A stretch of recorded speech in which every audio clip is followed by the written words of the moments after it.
मी सरपंच आपण पाहतोय की या ठिकाणी शरद पवारांची गाडी आलेली आहे। त्यांना पुण्याच्या रुबी हॉल क्लिनिकमध्ये सध्या ॲडमिट करतायत। त्यांची सकाळपासूनच तब्येत खराब होती, त्यांना श्वास घ्यायला त्रास होत होता आणि त्यासाठी ॲम्ब्युलन्समधनं आणि त्यांच्यासोबत अनेक नातेवाईक सुद्धा आहेत।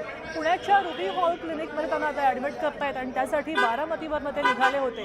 काहीसा खोकला होता, खरं तर गेले काही दिवस दादांचा दुखवटा होता आणि त्यावेळी अनेक जण येत होते आणि पवारांना भेटत होते। तेव्हा आपल्यासोबत सध्या वैभव सोनवणे जोडले गेलेले आहेत। वैभव, या ठिकाणी आता काकांना रुग्णालयामध्ये दाखल करतायत, त्यांना नेमका कसा त्रास होतोय?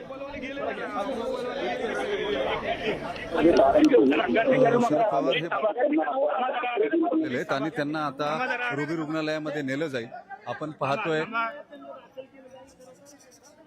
जे त्यांना सकाळी आज खोकल्याचा त्रास जो आहे तो झालेला होता आणि श्वसनाला अडचण जी आहे ती होत होती। सदानंद सुळे, सुप्रिया सुळे, प्रतिभा पवार हे सगळेजण जे आहेत ते त्यांच्या बरोबर आहेत आणि आपण पाहतोय त्यांना रुबी हॉल क्लिनिकमध्ये दाखल केलं जाईल कॅज्युअल्टीमध्ये आणि त्यानंतर व्हीलचेअर जी ती व्हीलचेअर आणण्यात आणलेली आहे। त्या व्हीलचेअरवरती या गाडीमध्ये आहे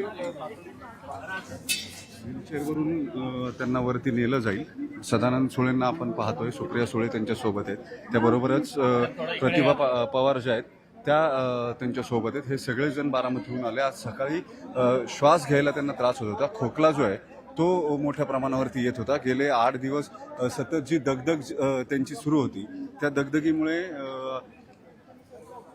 त्यांना त्रास झालेला होता आणि त्यामुळे हा त्रास जो आहे तो त्रास वाढल्यामुळे त्यांना रुबी ग्रँट जे त्यांच्याशी आज चर्चा जी आहे ती त्यांनी सकाळी केलेली होती, डॉक्टर रुबी ग्रँट जे आहेत ते, आणि त्यानंतर त्यांना तातडीनं पुण्याला रुबी हॉस्पिटलला यायचा सल्ला जो आहे तो डॉक्टरांनी दिलेला होता आणि मग त्यामुळे लगेचच शरद पवार हे त्यांच्या ताफ्यासह ॲम्ब्युलन्स सोबत घेऊन या गाडीतून बारामतीहून पुण्याला पोहोचलेले आहेत। रुबी रुग्णालयामध्ये त्यांच्यासोबत त्यावेळी सदानंद सुळे, त्यांचे सगळे स्वीय सहाय्यक, प्रतिभा पवार आणि सुप्रिया सुळे असल्याची माहिती सुद्धा मिळते, त्याही रुग्णालयात पोहोचत आहेत। गंभीर फार काही नाही असं कुटुंबियांकडून आणि डॉक्टर दोघांकडूनही सांगण्यात आलेलं होतं, पण पवारांना इथे येता यावं म्हणून सगळी व्यवस्था जी आहे ती आधीच करून ठेवण्यात आलेली होती।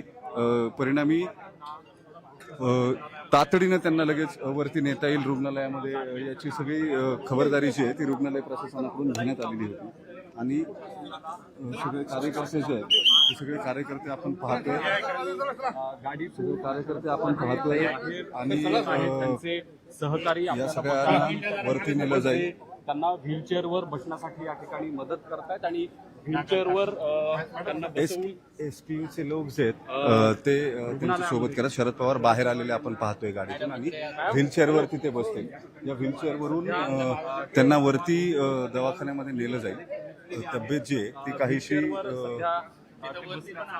खराब झालेली होती, त्यामुळे रुग्णालयाच्या 5व्या मजल्यावरती व्हीलचेअरवरती बसवून शरद पवार यांना नेलं जात आहे। आपण पाहतोय सगळे सहकारी जे आहेत, एसपीयूचे अधिकारी जे आहेत, स्पेशल प्रोटेक्शन युनिटचे, त्यांना सुद्धा त्यांच्या मदतीनं शरद पवारांना व्हीलचेअरवर बसवण्यात आलंय आणि त्यांना आता नेलं जाते। सुरुवातीला डॉक्टर जे आहेत त्या डॉक्टरांच्या उपस्थितीमध्ये त्यांची चाचणी केली जाईल। अजून त्यांना ऍडमिट करायचंय की नाही करायचं याबाबत काही निर्णय जो आहे तो झालेला नाहीये। कॅज्युअल्टीमध्ये त्यांना नेलं जाते आणि तिथून उपचारासाठी त्यांना वरती नेलं जाईल। डॉक्टर्स जे आहेत ते कॅज्युअल्टीमध्ये उपस्थित आहेत आणि तिथून सगळी उपचार जे आहेत, पुढचे निर्णय जे आहेत, वैद्यकीय निर्णय जे आहेत ते घेतले जातील।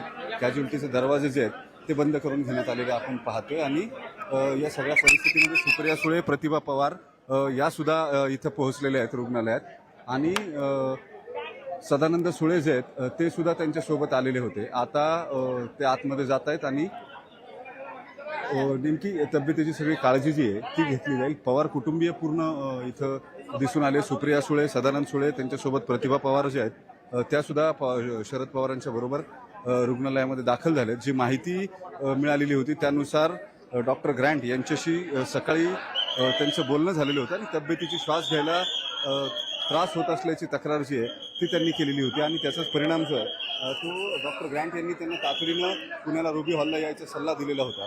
इथं त्यांच्यावरती MD मेडिसिन असलेले डॉक्टर अभिजित उपचार करतील अशी माहिती आपल्याला मिळते.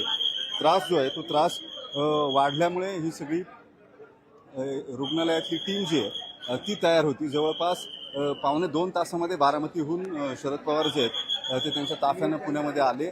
रस्ते जे आहेत ते सगळे क्लिअर करायला सांगण्यात आलेले होते. परिस्थिती गंभीर नाही असं सतत जरी सांगितलं जात असलं तरीसुद्धा काळजीपोटी त्यांचे काही समर्थक बातम्या आल्यामुळे रुग्णालयात जमा झालेले पोलिसांचा मोठा बंदोबस्त जो आहे तो डिप्लॉय करण्यात आलेला आहे. आणि अजून शरद पवारांच्या ॲडमिशनबद्दलचा निर्णय जो आहे तो झालेला नाही असं डॉक्टर ग्रँट यांनी स्पष्ट केलं आहे. जर तशी काही गरज लागली आधी तपासणी केली जाईल आणि ही तपासणी केल्यानंतर जर तशी काही गरज पडली तर त्यांना दाखल करू. तुर्तास जो त्रास होतोय हा त्रास काही तातडीच्या औषधांनी त्यांना जर बरं वाटलं तर ॲडमिट करायची गरज नाही आहे असं सुद्धा डॉक्टरांकडून सांगण्यात आलेलं होतं किंवा स्पष्टीकरण देण्यात आलं. आता ते प्रत्यक्षात आलेले आहेत इथं. सदानंद सुळे, सुप्रिया सुळे, त्याचबरोबर प्रतिभा पवार हे सगळे त्यांच्याबरोबर होते. आता आतमध्ये नेल्यानंतर त्यांना या सगळ्याची तपासण्या ज्या आहेत त्यांच्या त्या वेगळ्या वेगळ्या तपासण्या केल्या जातील आणि त्यानंतर उपचार जे आहेत ते केले जातील. त्यावर हे सगळं ठरेल की त्यांना ॲडमिट करायचं आहे किंवा नाही करायचं आहे याबाबतच्या स्पष्टता ज्या आहेत त्या अजून देण्यात आलेल्या नाही आहेत. स्टुडिओ आपण पाहतोय की कशा प्रकारे तुम्ही यांच्यासोबत असे जोडलेले राहा. आपण सध्या पाहतोय की त्यांना रुबी हॉल क्लिनिकमध्ये दाखल केलेलं आहे आणि त्यांच्यावर आता काही तपासण्या होतील आणि त्यानंतर त्यांना ॲडमिट करून घ्यायचं, दाखल करून घ्यायचं की नाही हे ठरवलं जाईल. मात्र सध्या त्यांच्यासोबत त्यांची लेक सुप्रिया सुळे, त्यांचे जावई सदानंद सुळे सुद्धा उपस्थित आहेत. धन्यवाद सविस्तर माहितीसाठी.